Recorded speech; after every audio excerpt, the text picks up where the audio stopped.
దినదినము ఆమె యోసేపుతో మాట్లాడుచుండెను కానీ అతడు ఆమెతో పాపం చేయటకైనను ఆమెతో ఉండుటకైనను ఆమె మాట విన్నవాడు కాడు. దినదినము మాట్లాడుచుండెను. ఏం మాట్లాడుచుండెను? ఏముంటాయి ఆమెకు మాట్లాడడానికి? ఏమైనా పని గురించినటువంటి మాటలా? ఏమైనా పని బాధ్యతలు అప్పచెప్పేటటువంటి మాటలా అని అంటే కాదు. నెక్స్ట్ మాటలోనే ఉంది, దినదినము ఆమె మాట్లాడుచుండెను కానీ అతడు ఆమెతో పాపం చేయటకైనను ఆమెతో ఉండుటకైనను ఆమె మాట విన్నవాడు కాదు. చూసారా, ఏం మాట వినలేదట? పాపము చేయాలనేటటువంటి మాటలే ప్రతిరోజు కూడా ఆమె మాట్లాడుతుంది.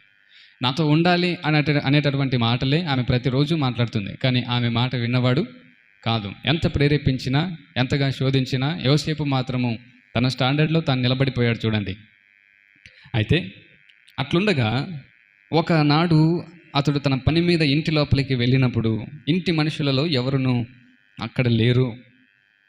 ఏమిటట? ఈ మాటలకు యోసేపు ఇప్పుడు లొంగట్లా కాబట్టి సమయం కోసం ఎదురు చూస్తుంది. చూడండి, పోతీఫరు భార్య సమయం కోసం ఎదురు చూస్తుంది. ఈ యోసేపు మాటలతో చెప్తే సరిగా వినడం లేదు కాబట్టి ఇప్పుడు మాటలతో వినడం లేదంటే దేనిలోనికి వెళ్ళాలనుకుంటుంది?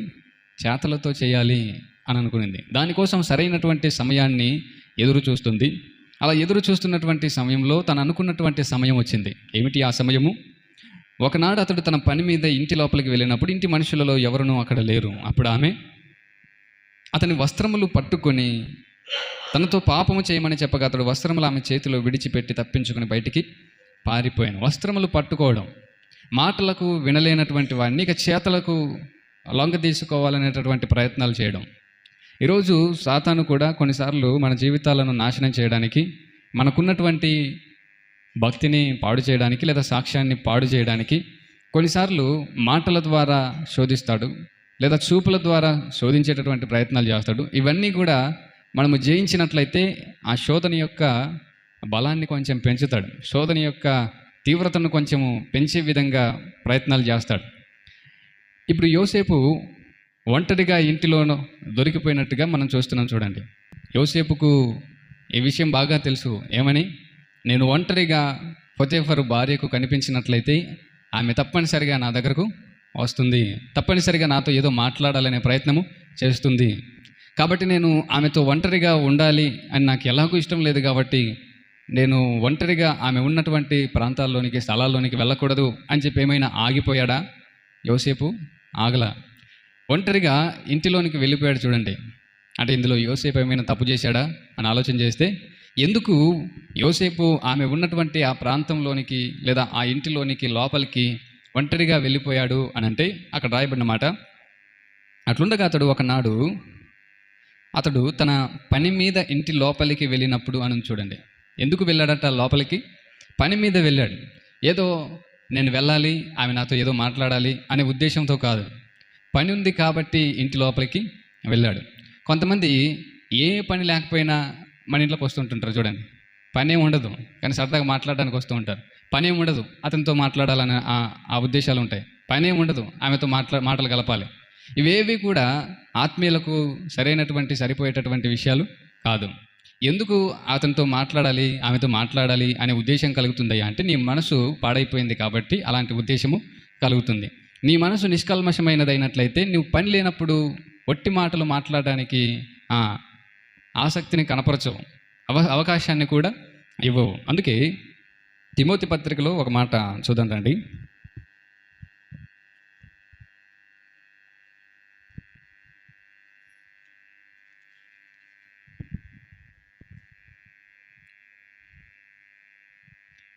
రెండవ అధ్యాయము 14వ వచనం. రెండవ తిమోతి పత్రిక 2వ అధ్యాయము 14వ వచనం చూద్దాం. వినువారిని చెరుపుటకే గాని మరి దేనికిని పనికిరాని మాటలను గూర్చి వాదము పెట్టుకోవద్దు అని ప్రభు ఎదుట వారికి సాక్ష్యం ఇచ్చుచు ఈ సంగతులను వారికి జ్ఞాపకము చేయుము. అంటే ఒక వాదన గురించి చెప్తూ ఆయన ఈ మాటలు అంటున్నాడు. అయితే అక్కడ మనము గమనించవలసింది ఏంటంటే వినువారిని చెరుపుటకే కానీ దేనికి పనికిరాని మాటల గురించి మీరు మాట్లాడడానికి వీల్లేదు.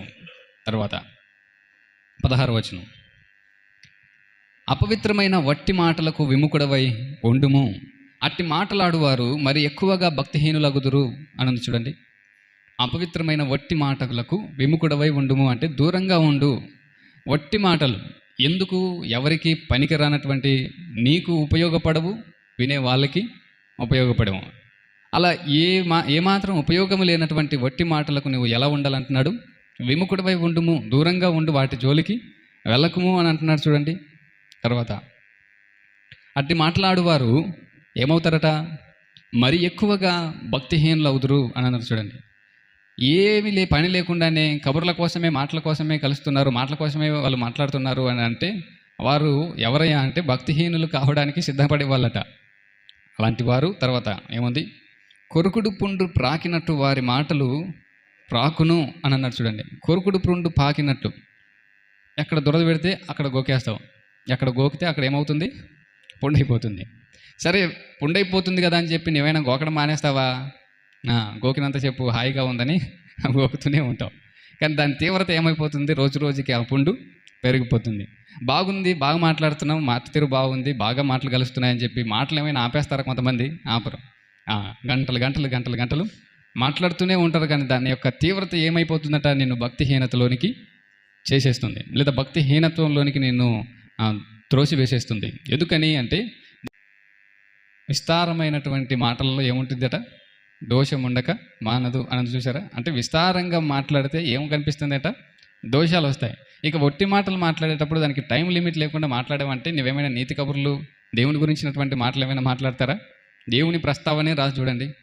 ఎక్కువగా మాట్లాడే వాళ్ళని, ఎక్కువగా సంభాషించే వారిని సాధారణంగా మీరు గమనించండి. ఎవరి గురించి మాట్లాడతారో ఉదాహరణ చెప్పమంటారా? ఆ ముఖ్యమంత్రి ఇది చేశాడు, ఈ ముఖ్యమంత్రి ఇది చేశాడు, ఈ గొడవలు ఈ మధ్యకాలంలో. ఇప్పుడు వాళ్ళ గురించి వీళ్ళు మాట్లాడుకుంటున్నారు. వీళ్ళిద్దరూ వెళ్ళి వీళ్ళు ఏమైనా ఆ సమస్యను పరిష్కరిస్తారా? ఆ సమస్యను వీళ్ళు ఏమైనా తీర్చగలరా? ఇంత డిస్కషన్ గంటలు గంటలు వీళ్ళిద్దరూ మాట్లాడుకొని వాళ్ళకి ఏమైనా ఒరుగుతుందా, ఏమైనా ఉపయోగం ఉంటుందా అని అంటే ఏమైనా ఉందా చెప్పండి? ఏం ఉండదు. ఈ అపవిత్రమైన లేదా వట్టి మాటలు మనకు ఏమాత్రం ఉపయోగకరమైనవి కాదనే విషయాన్ని మనం గమనించాలి. దేవుని గురించి మాట్లాడు, దేవుని యొక్క ప్రేమ ఎంత గొప్పదో మాట్లాడు, దేవుడు నిన్ను ఏ విధంగా రక్షించాడు మాట్లాడు. అది వినేవారికి ఏమవుతుంది? ఉపయోగకరంగా ఉంటుంది, దేవుని గురించినటువంటి గొప్పతనాన్ని గ్రహించే విధంగా చేస్తుంది. కానీ మనం మాట్లాడే మాటలు ఇంతకుముందు మనం చదివినట్టుగా వినువారిని చెరుపుటకే తప్ప దేనికి పనికిరావు. వినేవాళ్ళు చెడిపోయే పరిస్థితుల్లో, వినేవారు మన మీద ద్వేషభావాన్ని పెంచుకునే మాటలు కానీ ఇవేవి కూడా మన జీవితంలో మనం మాట్లాడటానికి వెళ్ళలేదు. అయితే యోసేపుతో దినదినము మాట్లాడుతుందట. ఏం మాటలు మాట్లాడుతుంది?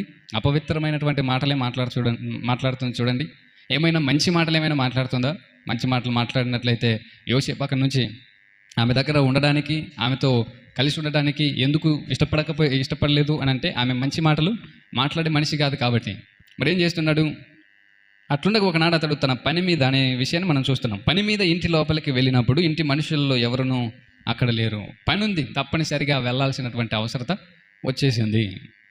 ఎంత మనము జాగ్రత్తగా ఉన్నా, ఎంతగా మనము సాతానును జయించాలనేటువంటి ఉద్దేశంతో కలిగి ఉన్నా, శోధన జయించాలనేటటువంటి మనసుతో ఉన్నా, ఎంత ప్రార్థన బలము కలిగి మనము జీవిస్తూ ఉన్నా, ఆత్మీయ జీవితంలో కొన్నిసార్లు మనము శోధనలకు దొరికేటటువంటి అవకాశం అనేది ఉంటుందనే విషయాన్ని మనం గమనించాలి. అలా శోధనలకు దొరికిపోయినప్పుడు, దొరికిన సమయంలో నువ్వు ఏ విధంగా తప్పించబడతావు అనేది నువ్వు కలిగి ఉన్నటువంటి భక్తి మీద ఆధారపడి ఉంటుంది. గమనించండి, ఎన్నో రోజులుగా, ఎన్నో నెలలుగా అక్కడ పనిచేస్తున్నటువంటి యోసేపు ఒక్కసారి కూడా పొతీఫరు భార్యకు దొరకలా. కానీ ఒకరోజు ఏమైందట? ఇంట్లో ఎవ్వరూ లేరు. పని మీద ఇంటి లోపలికి వెళ్ళాడు యోసేపు. ఈ విషయాన్ని జాగ్రత్తగా మనం ఆలోచన చేస్తే, ఇంట్లో ఎవ్వరూ లేరు. ఎప్పుడూ ఇంట్లో మనుషులు ఉండేవారు, ఆ రోజు ఇంట్లో ఎవరు లేరు. ఇంట్లో ఎవరూ లేని సమయంలో బయట పనులు ఉండాలి, కానీ యోసేపుకు పని ఎక్కడుందట? ఇంట్లో పని ఉంది. ఇంట్లో పని ఉంది, పని ఇంట్లో చేయాలి, కానీ ఇంట్లో మాత్రం ఒక మనిషి కూడా లేడు. ఇంట్లో పని పెట్టుకొని మనుషులు ఎవరూ లేకుండా ఆమె మాత్రమే ఇంట్లో ఉంది అంటే దీని వెనకాల ఏం జరిగి ఉండొచ్చు ఒకసారి ఆలోచన చేయండి. ఆమె ఏం చేసి ఉండొచ్చు? ప్లాన్ వేసి ఉంటుంది. యోసేపుకు పని పెట్టాలి.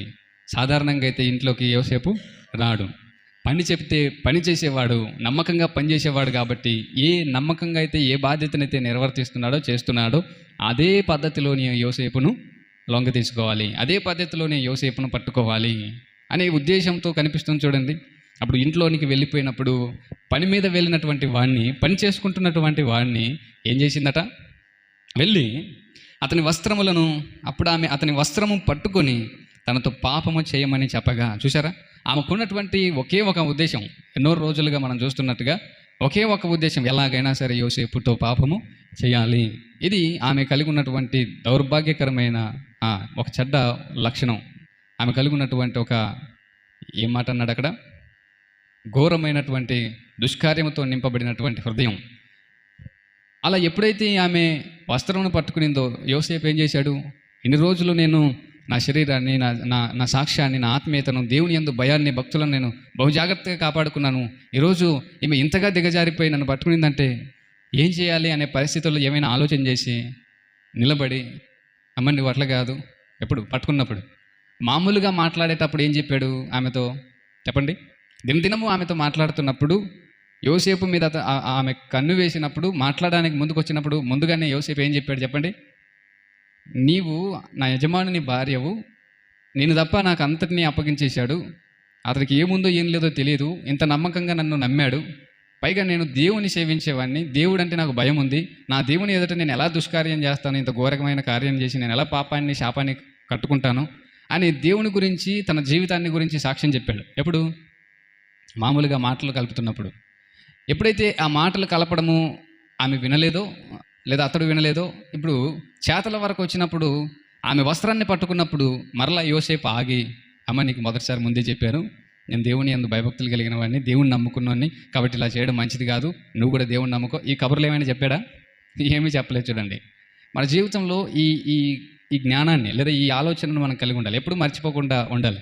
ఎవరైనా మనతో మాటల అంటే పరిచయాన్ని పెంచుకుంటున్నప్పుడు మొదటిగా మాటల ద్వారానే పరిచయాన్ని పెంచుకుంటారు. మాటల ద్వారా మాట్లాడుతున్నప్పుడే మన గురించినటువంటి విషయాలు ఏంటో వారికి మొత్తం పూర్తిగా అర్థమయ్యే విధంగా తెలియపరచాలి. వారు ఒకవేళ ప్లాన్ వేసి పన్నాగం పన్ని మనల్ని చిక్కించుకునే ప్రయత్నం చేసినప్పుడు, చిక్కించుకున్నప్పుడు మనం మరలా వారికి సాక్ష్యం చెప్పే విధంగా, సువార్త చెప్పే వారి విధంగా ఉండడానికి ఛాన్స్ లేదు. మరి అప్పుడు ఏం చేయాలి? నువ్వు చెప్పాల్సిన సువార్త కాదు, నువ్వు చేయాల్సింది అక్కడి నుంచి పారిపోవడం కావాలి. యోసేపు అదే చేస్తున్నాడు. చూడండి, మొదటగా మాటలతో చెప్పాడు, ఇక వస్త్రం పట్టుకున్న తర్వాత ఎన్ని మాటలు చెప్పినా ఏమి మాత్రం వినేది కాదు అని చెప్పి ఏం చేశాడట, అతడు వస్త్రము పట్టుకుని తనతో పాపం చేయమని చెప్పగా, అతడు తన వస్త్రమును ఆమె చేతిలో విడిచిపెట్టి తప్పించుకొని బయటికి పారిపోయాను. ఒంటరిగా యోసేపు దొరికిపోయినప్పుడు ఆమె యోసేపుతో ఎలాగైనా సరే, బలవంతంగానైనా సరే పాపము చేయాలి అనే ఉద్దేశము కలిగి ఉంది. చూడండి, ఈ రోజుల్లో చాలా ఘోరమైనటువంటి కార్యాలు ఏ విషయాల్లో జరుగుతున్నాయి అంటే ఇలాంటి కార్యాలు జరుగుతున్నాయి. చూడండి, ప్రతిరోజు కూడా ఏదో ఒక వార్త మనకు వినిపిస్తూ ఉంటుంది. ఏమిటి? ఇదిగో ఇలా ఈ వ్యక్తి ఒక ఆమెను బలవంతం చేశాడట, అత్యాచారం చేయబోయాడట, ఇవే కనిపిస్తూ ఉంటాయి. 3 ఏళ్ల పాపను, 6 ఏళ్ల పాపను, 80 ఏళ్ల వృద్ధాప్యంలో ఉన్న తల్లిని అత్యాచారం చేశారట. ఎందుకు అత్యాచారము అంటే ఒప్పుకోవడం లేదు కాబట్టి. అనగా ఇక్కడేమో పురుషులు అత్యాచారాలు చేస్తూ ఉంటే, ఇక్కడ కనిపిస్తున్నటువంటి ఈ స్త్రీ ఏం చేస్తుందట, ఒక యవనస్తుని, ఒప్పుకోనటువంటి యవనస్తుని బలవంతంగా అత్యాచారం చేసేటటువంటి ప్రయత్నం చేస్తుంది. చూడండి, ఇది ఎంత ఘోరమైనటువంటి దుష్కామ ప్రవర్తన ఒకసారి ఆలోచన చేయండి. అయితే మనం గమనించవలసిన ఒక ప్రాముఖ్యమైన విషయం ఏమిటంటే, ఒంటరిగా యోసేపు ఆమె చేతిలో దొరికిపోయాడు అనే విషయాన్ని మనం గమనించాలి. ఒంటరిగా ఉండటము నరునికి మంచిదా అని అంటే దేవుడు ఏమన్నాడు? నరుడు ఒంటరిగా ఉండుట మంచిది కాదు అని అన్నాడు. ఒంటరిగా ఉన్నప్పుడు ఏం జరగచ్చు అని అంటే ఏదైనా జరగచ్చు. ఒంటరిగా ఇప్పుడు యోసేపు ఉన్నప్పుడు గమనించండి, యోసేపు వైపు నుంచి ఏమీ లేదు, కానీ అక్కడ యోసేపు మాత్రమే ఒంటరిగా లేడు. ఎవరు ఒంటరిగా ఉన్నారు? పొతీఫరు భార్య కూడా ఒంటరిగానే ఉంది. చూడండి, ఒంటరిగా ఉన్న పొతీఫరు భార్య ఎవరో పరాయి పురుషుడు లోపలికి వచ్చినప్పుడు వాడితో పాపం చేయాలనేటువంటి ఒక దౌర్భాగ్యకరమైనటువంటి ఆలోచన కలిగి ఉంది. చూడండి, అనగా ఒంటరిగా ఉన్నప్పుడు మన శరీరాన్ని మనం జాగ్రత్తగా అదుపులో ఉంచుకోవాల్సినటువంటి అవసరము ఉంది. ఒంటరిగా ఉన్నప్పుడు మన కోరికలను జాగ్రత్తగా నిగ్రహంగా ఉంచుకోవాల్సినటువంటి అవసరత ఉంది. గమనించండి, దావీదు కూడా ఇదే పరిస్థితిలోనే దొరికిపోయినట్టుగా మనం చూస్తాం. చూడండి, 2వ సమూయేలు గ్రంథము 11వ అధ్యాయము 1వ వచనం నుంచి చదువుదాం. వసంతకాలమున రాజులు యుద్ధమునకు బయలుదేరు సమయమున దావీదు యోవాబును అతని వారిని ఇశ్రాయేలీలందరినీ పంపగా, వారు అమ్మోనీలను సంహరించి రబ్బా పట్టణమును ముట్టడివేసిరి. అయితే దావీదు యెరూషలేమునందు నిలిచెను. యెరూషలేములో దావీదు ఉన్నాడు. మిగిలినటువంటి సైనికులు, మిగిలినటువంటి సైన్యాధిపతులు వీరందరూ కూడా యుద్ధానికి వెళ్ళిపోయారు. ఏ కాలం అటది? వసంతకాలంలో రాజులు యుద్ధానికి వెళ్ళాల్సినటువంటి సమయంలో రాజుగారు యుద్ధానికి వెళ్లకుండా సైన్యాధిపతులను, సైనికులను పంపించాడు చూడండి. మరి అందరినీ పంపించేసిన తర్వాత ఇప్పుడు ఎవరు మిగిలిపోయారు? దావీదు ఒంటరిగా మిగిలిపోయాడు. 2వ వచనం. ఒకానొక దినమున ప్రొద్దుగ్రుంకు వేళ దావీదు పడక మీద నుండి లేచి రాజనగరి మిద్దె మీద నడుచుచు పైనుండి చూచుచుండగా స్నానము చేయు ఒక స్త్రీ కనబడెను. ఆమె బహు సౌందర్యవతి అయి ఉండుట చూచి దావీదు దాని సమాచారము తెలుసుకొనుటకై ఒక దూతను పంపెను. అతడు వచ్చి ఆమె ఎలియాము కుమార్తెయు హిత్తీయుడగు ఊరియా భార్యయునైన బత్షెబనే తెలియజేయగా దావీదు దూతల చేత ఆమెను పిలువనంపెను. ఆమె అతని యొద్దకు రాగా అతడు ఆమెతో పాపం చేశాను. చూసారా ఏమైందంటే అందరినీ పంపించి ఒంటరిగా ఉన్నాడు. ఒంటరిగా ఉన్నటువంటి దావీదు ఏం చేస్తున్నాడట? మిద్దె మీద నడుస్తూ అటు ఇటు తిరుగుతుండగా ఎవరైతే అమ్మాయి చక్కగా అందంగా కనిపించిందో ఆమెను తీసుకొని రావాలి, ఆమెతో పాపం చేయాలి. ఎవరు అందంగా కనిపిస్తే వాళ్ళతో పాపం చేయాలి. సేమ్ చూడండి, అక్కడ పొతీఫరు భార్యకు యోసేపు ఎలా కనపడ్డాడు? సుందరుడిగా కనిపించాడు, యోసేపుతో పాపం చేయాలి. దావీదుకు బత్షెబ అందంగా సౌందర్యంగా కనిపించిందట, ఆమెతో పాపం చేయాలి అన్నాడు. పాపం చేయడానికి ప్రేరేపించబడ్డాడు. గమనించండి, పాపం కూడా చేసినట్టుగా దావీదు యొక్క జీవితాన్ని మనం చూస్తున్నాం. ఎందుకని అని అంటే దావీదు ఏమైనా పాపిష్టోడా? దావీదు హృదయం ఏమైనా చెడిపోయిన హృదయమా అని అంటే కాదు. దావీదు రాజు అయ్యే సమయానికే దావీదు దేవుని యందు భయభక్తులు కలిగినటువంటి వాడు, ఒక నమ్మకమైనటువంటి భక్తి కలిగినటువంటి సేవకుడు లేదా భక్తి కలిగినటువంటి దేవుని దాసుడు ఈ దావీదు.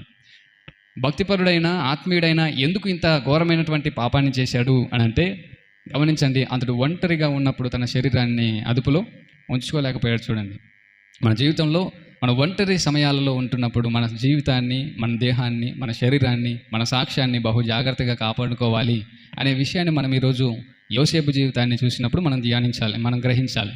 దావీదుకు ఎప్పుడైతే నేను చేసింది పాపమని తెలిసిందో ఎంతగా బాధపడ్డాడో లేదా ఎంతగా అల్లాడిపోయాడో ఒకసారి ఆ మాట చూద్దాం రండి.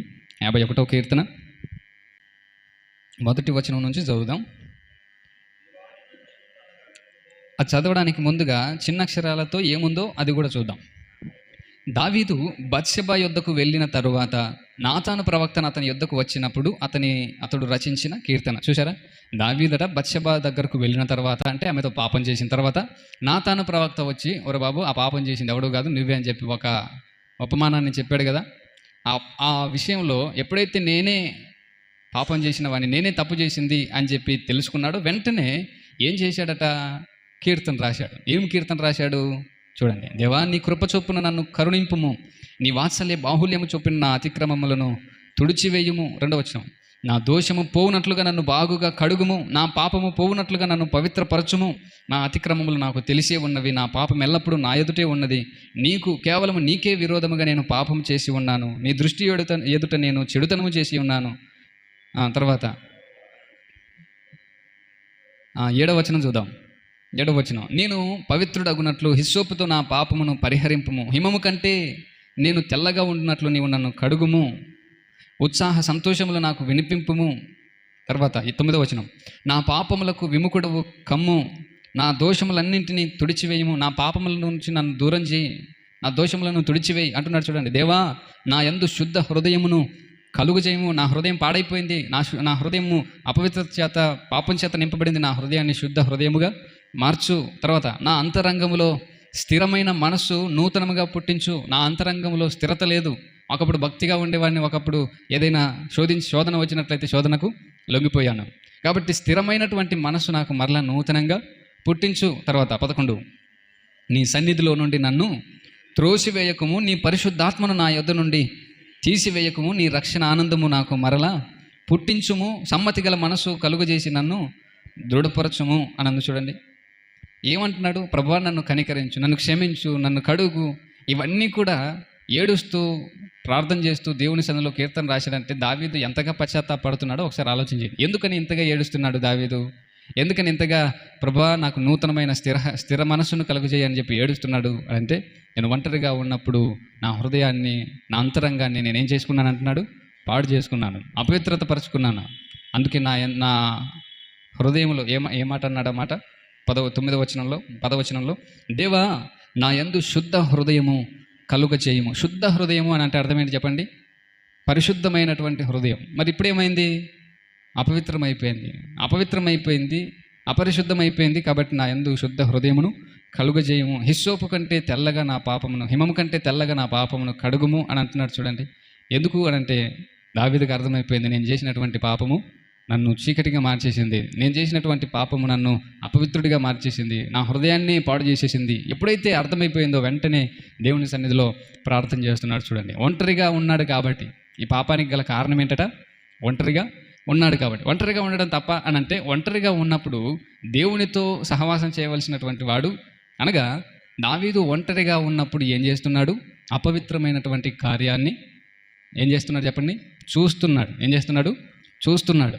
చాలాసార్లు గమనించండి, యవ్వన ప్రాయంలో ఉన్నటువంటి బిడ్డలు కావచ్చు, యవ్వనస్తులు కావచ్చు, లేదా పెద్దవాళ్ళు, ఇప్పుడు ఏజ్తో సంబంధం లేదు, అందరూ కూడా ఒంటరిగా ఉన్నప్పుడు, భార్యకు దూరంగా ఉన్నా, భర్తకు దూరంగా ఉన్నా, తల్లిదండ్రులకు దూరంగా ఉన్నా, ఒంటరి సమయంలో నువ్వు ఏం చూస్తున్నావు అనే విషయాన్ని నీవు జాగ్రత్తగా ఆలోచన చేయాలి. ఒంటరిగా ఉన్నప్పుడు ఏదైతే చూస్తున్నావో అదే నీ మనసును తెలియజేస్తుంది.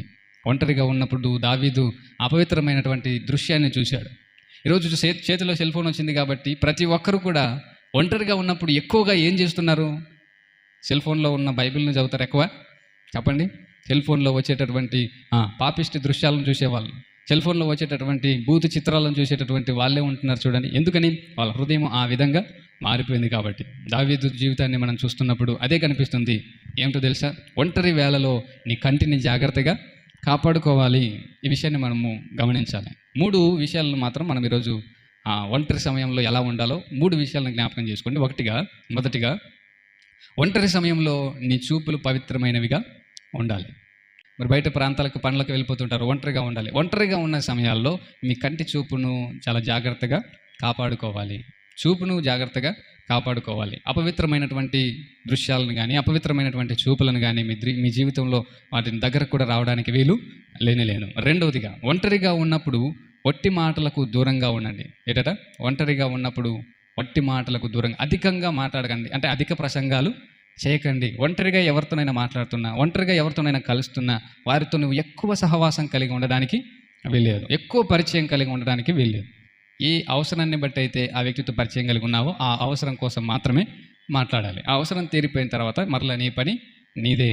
అనగా పని నిమిత్తము తప్ప నువ్వు ఒంటరిగా ఉన్నప్పుడు అధికముగా మాట్లాడడానికి కూడా వీలు లేనేలేదు. ఈ విషయాన్ని కూడా మనము జాగ్రత్తగా గమనించాలి. ఎందుకు అనంటే, గమనించండి, ఇందాకే మనం చూసినట్టుగా ఒంటరిగా ఉన్నటువంటి యోసేపు ఆమెతో మాట్లాడడానికి ఏమైనా ఇష్టపడ్డా? ఏదైతే పని చేసుకుంటున్నాడో ఆ పని కొరకు తప్ప ఆమెతో ఉండడానికి కానీ, ఆమెతో మాట్లాడడానికి కానీ ఒప్పుకున్నవాడు కాదు. ఒకవేళ ఒప్పుకుంటే, మాట్లాడితే ఏమవుతుంది ఒంటరిగా ఉన్నప్పుడు అని అంటే చూద్దాం రండి. ఆదికాండం 3వ అధ్యాయంలో ఆమెతో ఆ సర్పము ఎప్పుడు మాట్లాడింది అనే విషయాన్ని మనం గ్రహించాలి. ఎప్పుడు మాట్లాడిందట? భర్త లేని సమయంలో, అంటే హవ్వ ఒంటరిగా ఉన్న సమయంలో. ఒంటరిగా ఉన్న సమయంలో 3వ వ్యక్తికి అవకాశం ఇచ్చింది. చూడండి, ఎవరు? అవ్వమ్మ గారు 3వ వ్యక్తికి అవకాశం ఇచ్చి ఏం మాటలు కలుపుతుంది? ఇది నిజమా? ఈ తోట చెట్ల ఫలంలో దేనైనా నువ్వు తినవద్దని దేవుడు చెప్పినా అని అనగానే అవ్వ ఏమనాలి? ఒరా నీవెవడరా, కొత్త వాయిస్ వినపడుతుందా అని చెప్పాలి. కానీ అనేసరికి ఆమె ఏమంటుందట? అందుకు ఆ స్త్రీ, ఈ తోట చెట్ల ఫలములను మేము తినవచ్చును. అయిపోయింది కదా, దేన్నైనా తినొద్దన్నాడా అని అంటే తినొచ్చు అని చెప్పిందా లేదా చెప్పండి? తినొచ్చు అని చెప్పింది. ఆగిందా? ఆగల. ఆగకుండా మరి ఏం చెప్పిందట? అయితే ఇంకా మ్యాటర్ ఉంది, తినొచ్చు కానీ అక్కడి నుంచి కానీ అంటే ఇక దానికి ఫుల్ స్టాప్ అనేది ఉండదు. ఇక తినొచ్చు, అయితే తోట మధ్యనున్న చెట్టు ఫలములను గూర్చి దేవుడు ఏం చెప్పాడు తెలుసా? మీరు చావకుండానట్లు వాటిని తినకూడదనియు వాటిని ముట్టకూడదనియు చెప్పినని సర్పముతో నేను. దేవుడు ఏం చెప్పాడు తెలుసా? నీకు తెలుసా? మీరు చావకుండా ఉండాలంటే వాటిని తినకూడదు, వాటిని ముట్టకూడదు అని చెప్పాడు తెలుసా అని చెప్పంటే ఆ సర్పం అంటుంది, అసలు మీరు చావరు. ఇప్పుడు ఈమె ఏం చెప్పిందో దానికి రివర్సు అయిపోయింది. చూడండి, మనం పోయిన వారం చెప్పాను, ఇద్దరు సెల్ ఫోన్లో మాట్లాడుకుంటున్నారు, అటువైపు నుంచి ఒక ఆయన, ఇటువైపు నుంచి ఒక స్త్రీ. ఏం మాట్లాడితే దానికి రివర్సు ఆన్సర్, అటు నుంచి మరలా దానికి ఆన్సర్. అనగా కాన్వర్జేషన్ ఎలా ఉంటుందయ్యా అంటే, నువ్వు మాట్లాడే స్పందనకు అటువైపు నుంచి తప్పనిసరిగా ప్రతిస్పందనకు మరలా ప్రతిస్పందన. ఈ ప్రతిస్పందనలు ఎప్పటి వరకు వస్తాయి అంటే ఇంకా భూమి కంపించేంత వరకు అలాగే వస్తూనే ఉంటాయి. కానీ గమనించండి, ఈ విధంగానే ఏం చేస్తున్నారు? సహవాసాన్ని, పరిచయాలను పెంచుకుంటున్నారు. అనగా పనికి అవసరతకు మించి మీరు అధికంగా మాట్లాడినట్లయితే తప్పు చేసేటటువంటి అవకాశానికి చోటు ఇస్తున్నారనే విషయాన్ని గమనించండి. మొదటిగా ఒంటరిగా ఉన్నప్పుడు నువ్వు ఏం చేయాలి? ఏం చెప్పాను మొదటి మాట అమ్మా? ఈ విషయాన్ని చెప్పండి. ఒంటరిగా ఉన్నప్పుడు నువ్వు ఎక్కువగా మాట్లాడడానికి వెళ్ళలేదు. ఒంటరిగా ఉన్నప్పుడు నీ యొక్క చూపులను బహు జాగ్రత్తగా కాపాడుకునే విధంగా ఉండాలి. ఒంటరిగా ఉన్నప్పుడు గమనించండి, దేవునితో సహవాసం కలిగినటువంటి వారిగా ఉండాలి. ఒంటరిగా ఉన్నప్పుడు సాధారణంగా తొంటరి పనులు చేస్తుంటారు చూడండి. సాధారణంగా ఏం చేస్తుంటారు? ఏదైనా సరే మీరు అలా పొలంలో నడుచుకుంటూ ఒంటరిగా వెళ్ళండి. సాధారణంగా మీ పొలము స్టార్టింగ్ నుంచి మీ పొలానికి ఎండింగ్ వరకు వెళ్ళేసరికి మీ చేతులు తిన్నగా ఉండవు. ఏదో ఒక గడ్డి మొక్కను లాగడమో. కారణం ఏంటంటే మన తత్వమే అలాంటిది కాబట్టి. అలాగే మన జీవితంలో మనం ఒంటరిగా ఉన్నప్పుడు మనల్ని మనము కంట్రోల్లో పెట్టుకున్న వారిగా ఉండాలి. మొదటిగా మనము చూపుల్ని కంట్రోల్లో పెట్టుకోవాలి. రెండవదిగా మాటల్ని కంట్రోల్లో పెట్టుకోవాలి. మూడవదిగా మన హృదయాన్ని పరిశుద్ధంగా కాపాడుకోవాలి.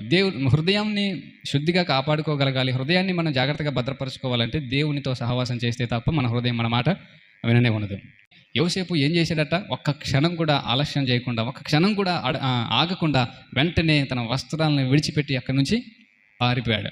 పారిపోయిన వాడికి ప్రారంభంలో నేను ఒక మాట చెప్పి ఈ వర్తమానాన్ని ప్రారంభం చేశాను. ఏమిటి ఆ మాట అంటే, యోసేపుకు పొతీఫరు కుటుంబం తప్ప, తనతో పని చేస్తుంటున్న ఆ కుటుంబంలో ఉన్న పని వాళ్ళు తప్ప యోసేపుకు ఆ దేశంలో ఎవ్వరూ కూడా తెలిసిన వాళ్ళు లేరు. పని చేసే చోట ఇప్పుడు యోసేపుకు ఏమొచ్చింది? శోధన వచ్చింది. పని చేసే చోట యోసేపుకు శోధన వచ్చినప్పుడు ఆ పనిలో నుంచి వెళ్ళిపోవాలా అని ఆలోచన చేస్తే యోసేపు ఏం చేశాడట? ఆ పనిలో నుంచే వెళ్ళిపోయాడు. చూడండి, ఇప్పుడు యోసేపు ఆమె వస్త్రాన్ని పట్టుకుంటున్నప్పుడు తన భవిష్యత్తు గురించి ఏమైనా ఆలోచన చేశాడా? అరే, నేను ఇప్పుడు ఈమె మాట వినకపోయినట్లయితే నేను ఇప్పుడు ఈ పనిలో నుంచి తీసేస్తుందేమో, లేదా జైల్లో పెట్టేస్తుందేమో.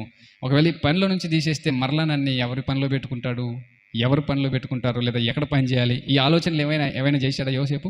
ఏమీ చేయలేదు. చూడండి, అనగా తన భవిష్యత్తును గురించినటువంటి ఆలోచన మర్చిపోయాడు. తనకున్నటువంటి ఆలోచన అంతా కూడా ఏంటయ్యా అంటే, దేవుని దృష్టిలో నేను ఘోరమైన పాపం చేయకుండా ఉండాలి. శోధన వచ్చింది పనిచేసే స్థలంలో, ఆ పనినైనా విడిచిపెట్టగలిగాడు, కానీ తన శరీరాన్ని మాత్రము పాపానికి యోసేపు విడిచిపెట్టలా. అక్కడ దేన్ని విడిచిపెట్టి పారిపోయాడట? వస్త్రాలను విడిచిపెట్టి పారిపోయాడు. దాసులుగా ఉండేటటువంటి ఆ పనిని విడిచిపెట్టి పారిపోయాడు. చూడండి, అందుకే విడిచి పారిపోవడం అనేది మనం చూస్తాం. తిమోతి పత్రికలో కూడా ఒకసారి ఆ మాట చూద్దాం. 2 తిమోతి, ఇంతకుముందు మనం చదివిన దాంట్లోనే 2 తిమోతి పత్రిక 2వ అధ్యాయము 22వ వచనం.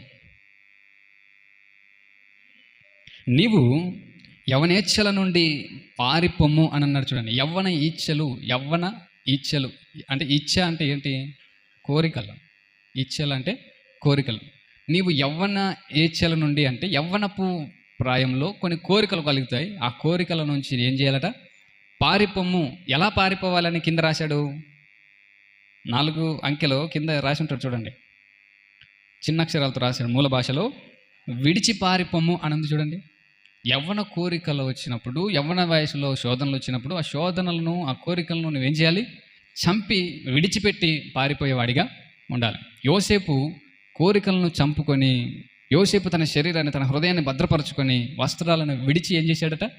పారిపోయాడు. తన శరీరాన్ని బాగా కాపాడుకోవడానికి తను అవమానపరచబడినా పర్వాలా, వస్త్రాలు విడిచిపెట్టాడంటే ఇంకా అందరూ చూసిన వాళ్ళందరూ కూడా యోసేపుని ఏం చేయొచ్చు? ఎగతాళి చేయొచ్చు, అవమానపరచవచ్చు. అయినా సరే అతను ఏమనుకుంటున్నాడో తెలుసా? నన్ను ఎవరు ఎగతాళి చేసినా పర్వాలేదు, కానీ నా శరీరాన్ని మాత్రం నేను పవిత్రంగా కాపాడుకోవాలి. నన్ను అందరూ చూసిన వాళ్ళందరూ కూడా, అందరి దృష్టిలో కూడా నేను ఒక అర్ధనగ్నంగా కనిపించినా పర్వాలేదు, కానీ నా దేవుని దృష్టిలో మాత్రం నేను నీతిమంతుడిగా కనిపించాలి. ఇది యోసేపుకున్నటువంటి అద్భుతమైనటువంటి మనసు. చూడండి, తన బాస్ ఎంతగా ప్రేరేపించినా, ఎంతగా బలవంతం చేసినా, నీ పనైనా నేను విడిచిపెడతాను, కానీ నేను మాత్రం పాపము చేయను, నేను మాత్రం నీతో పాపంలో పాలి భాగస్తులు మాత్రం కాను అనే విధంగానే యోసేపు జీవించాడు. చూడండి, మన జీవితంలో ఎప్పుడో ఒకసారి ఇలాంటి శోధనలు వస్తూ ఉంటాయి. ఏంటంటే అంటే నువ్వు చేయాలంటే తప్పనిసరిగా నువ్వు నాతో పాపం చేయాలి అనే ఉద్దేశాలు, అనేటటువంటి ప్రేరేపణలు, అనేటటువంటి బెదిరింపులు ఒకవేళ వచ్చినట్లయితే, యోసేపులా మనం నిలబడగలిగినట్లయితే, కొంతమంది ఎందుకు నిలబడరు, ఎందుకు లొంగిపోతారు అంటే భవిష్యత్తు గురించి ఆలోచన చేస్తారు. ఒకవేళ నేను లొంగకపోయినట్లయితే నా పిల్లల భవిష్యత్తు ఏమైపోతుందో, ఈ ఉద్యోగం కూడా పోయినట్లయితే నా పిల్లల్ని ఎలా పోషించుకోవాలో, ఇవన్నీ కూడా ఆలోచన చేసి భవిష్యత్తు గురించి ఆలోచించి ఏం చేస్తారయ్యా అంటే లొంగిపోతారు. లొంగిపోయి తన శరీరాలను అపవిత్రపరుచుకుంటారు. దేవుని దృష్టిలో చేయకూడనటువంటి ఘోరమైన దుష్కార్యము చేసిన వారిగా కనిపిస్తూ ఉంటారు. కాబట్టి అలాంటి వారు గమనించండి, పాపము ద్వారా, పడుపు సొమ్ము ద్వారా వచ్చేటటువంటి ఆదాయంతో మన బిడ్డలను మనము పోషించినా చదివించినా అది వారికి, వారి భవిష్యత్తుకు ఏమాత్రం ఆశీర్వాదకరము కానీ కాదు. నీతితో కూడిన కొంచెమైనను అది మనకు మేలనే విషయాన్ని మనం ఎప్పుడు కూడా మర్చిపోవడానికి వీలు లేనేలేదు. నీతి కోసం నిలబడండి, దేవుడే మీ నీతిని చూస్తాడు. ఆ నీతికి తగినటువంటి ప్రతిఫలాన్ని, దేన్ని బట్టి అయితే మీకు ఆ శోధన వచ్చిందో ఆ శోధనను దేవుడు జయించే శక్తిని కూడా ఇస్తాడు. భవిష్యత్తును గురించినటువంటి ఆలోచన అస్సలు చెందకండి. భవిష్యత్తును గురించి ఆలోచించి పాపానికి మాత్రం ఎప్పుడు కూడా లొంగిపోవద్దు. కారణం ఏంటయ్యా అంటే దేవుడు అన్నాడు, రేపటిని గురించి మీరు చింతించకండి, కాకుల కంటే పిచ్చుకల కంటే శ్రేష్టమైన వారు నేను మీ గురించి చింతిస్తుండగా మీరెందుకు మీ గురించి, మీ భవిష్యత్తు గురించి చింతపడతారు? కాబట్టి మీరు చింతించాల్సినటువంటి అవసరము లేనేలేదు. భవిష్యత్తును గురించి చింతించినట్లయితే తప్పనిసరిగా మనము శోధనకు లొంగిపోయేటటువంటి ప్రమాదము ఉంది అనే విషయాన్ని మీరు గమనించాలి. యోసేపు భవిష్యత్తు గురించి అస్సలు ఆలోచించాల. శోధనను జయించి వెళ్ళిపోయాడు కాబట్టి యోసేపుకు ఏం ఎదురు చూస్తుందట? సింహాసనం అక్కడ ఎదురు చూస్తుంది. యోసేపు ఇప్పుడు అవమానాన్ని ఎదుర్కోబోతున్నాడు. దేనికోసమయ్యా అంటే ఈ అవమానాల తర్వాత యోసేపు ఏం పొందుకోబోతున్నాడట? సింహాసనాన్ని పొందుకోబోతున్నాడు. చూడండి, అలాగే మన జీవితంలో మనం పాపానికి నో చెప్పగలిగేటటువంటి స్టాండర్డ్ కలిగి ఉన్నట్లయితే ఇంకా అంతకంటే గొప్ప భక్తిపరుడు ఇంకా ఎవరు లేరు. నువ్వు దేవుణ్ణి ఎంతగా ప్రేమిస్తున్నావు అని అంటే, నువ్వు పాపాన్ని ఎంతగా ద్వేషిస్తున్నావో దాన్ని బట్టి నువ్వు దేవుణ్ణి ఎంతగా ప్రేమిస్తున్నావో అర్థమవుతుంది. దేవుణ్ణి యోసేపు బహుగా ప్రేమించాడు కాబట్టి పాపాన్ని అంతగా ద్వేషిస్తున్నాడు. పాపాన్ని కోరుకునే వాళ్ళు, పాపం చేయాలని ఆరాటపడే వాళ్ళు ఎప్పటికీ కూడా దేవుణ్ణి ప్రేమించలేరు.